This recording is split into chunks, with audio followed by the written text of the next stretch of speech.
Hello everyone, in this video we are going to solve under root 4x minus 11 is equals to 2 minus x and we have to find the value of x.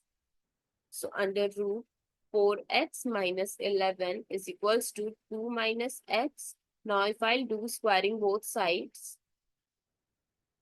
with the help of the square root eliminate. So 4x minus 11 is equals to, here I'm going to use an identity that is a minus b whole square, which is equals to a square plus b square minus 2ab. So 2 square plus x square minus 2 times x.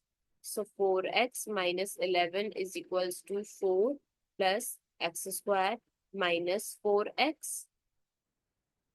Now we'll take all the terms together. So 4x minus 11 minus 4 minus x square plus 4x is equals to 0. So minus x square, 4x plus 4x is positive 8x minus 15 is equals to 0.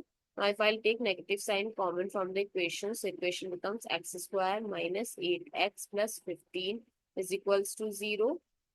Or we can write x square minus 8x plus 15 is equals to 0.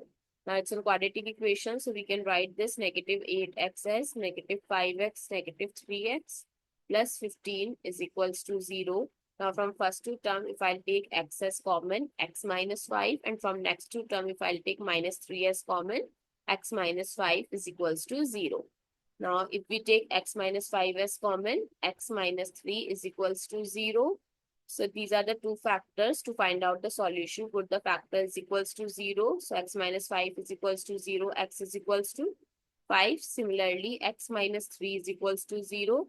X is equals to 3. These are the two values of x. I hope it's clear and you find it useful. So, please give us a thumbs up and you subscribe to my channel. Stay tuned for more upcoming videos.